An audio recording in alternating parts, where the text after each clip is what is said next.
Halo Sobat FCUI, di sesi KKN kali ini saya akan membahas mengenai 5 tips mengetahui berita hoax. Oke, sebelum dimulai kita kenalan dulu.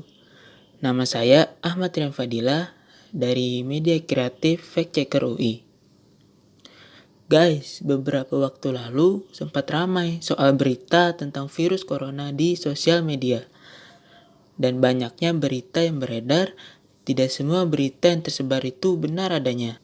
Apalagi dengan pertumbuhan smartphone dan media sosial yang tidak diimbangi literasi digital menyebabkan berita palsu alias hoax yang merajalela di Indonesia. Informasi menyesatkan banyak beredar melalui aneka jalur digital, termasuk situs online dan pesan chatting. Lalu, bagaimana caranya agar kita bisa mengetahui berita hoax?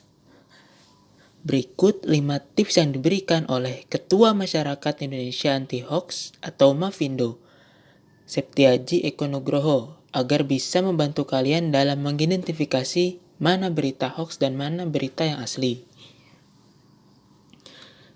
Yang pertama, hati-hati dengan judul yang provokatif.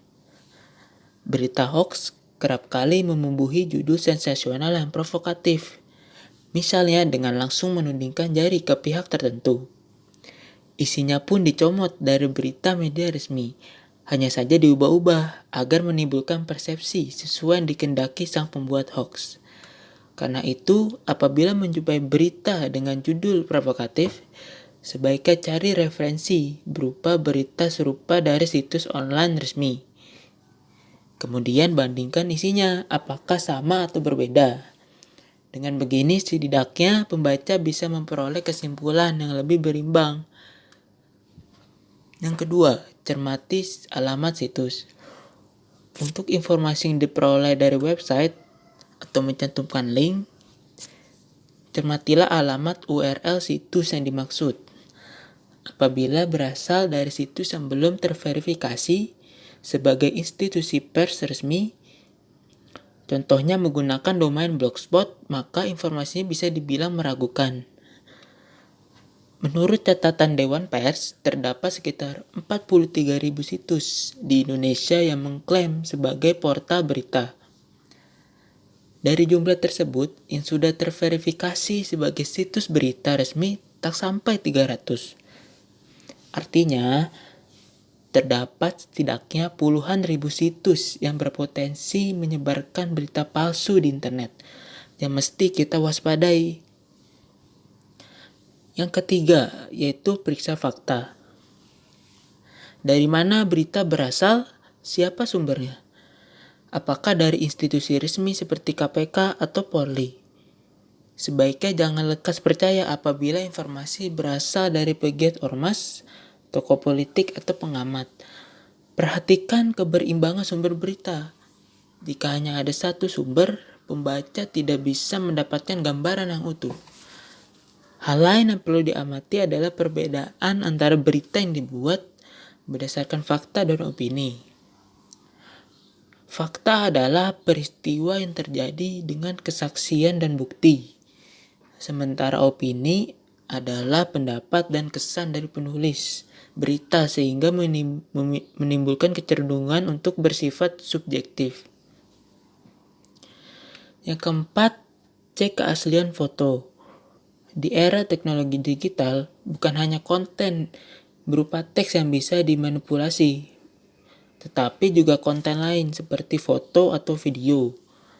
Ada kalanya pembuat berita palsu juga mengedit foto untuk memprovokasi pembaca. Nah, cara untuk mengecek keaslian foto bisa dengan memanfaatkan mesin pencarian Google. Nah, di Google ini kalian bisa melakukan drag and drop ke kolom pencarian Google Image. Terus hasil pencarian akan menyajikan gambar-gambar serupa yang terdapat di internet, sehingga kalian bisa membandingkannya. Yang kelima, ikut serta grup diskusi anti-hoax. Di Facebook terdapat sejumlah fanspage dan grup diskusi anti-hoax yang bisa kalian ikuti, misalnya forum anti-fitnah, Hasut dan Hoax, FAFHH. Lalu Fanspage dan grup Indonesia Hoaxbuster. Lalu ada Fanspage Indonesia Hoax. Dan ada grup Sekoci. Di grup-grup diskusi ini, kalian bisa ikut bertanya apakah suatu informasi merupakan hoax atau bukan, sekaligus melihat klarifikasi yang sudah diberikan oleh orang lain. Nah, semua anggota di situ bisa ikut berkontribusi, sehingga grup berfungsi layaknya crowdsourcing yang memanfaatkan tenaga banyak orang. Oke guys, gimana menurut teman-teman nih tipsnya? Keren kan? Jangan lupa tonton terus video FCUI untuk mendapatkan berbagai tips dan pengetahuan seputar dunia digital. Jadi jangan lupa untuk follow sosial media kami. Terima kasih sudah menonton. Dadah.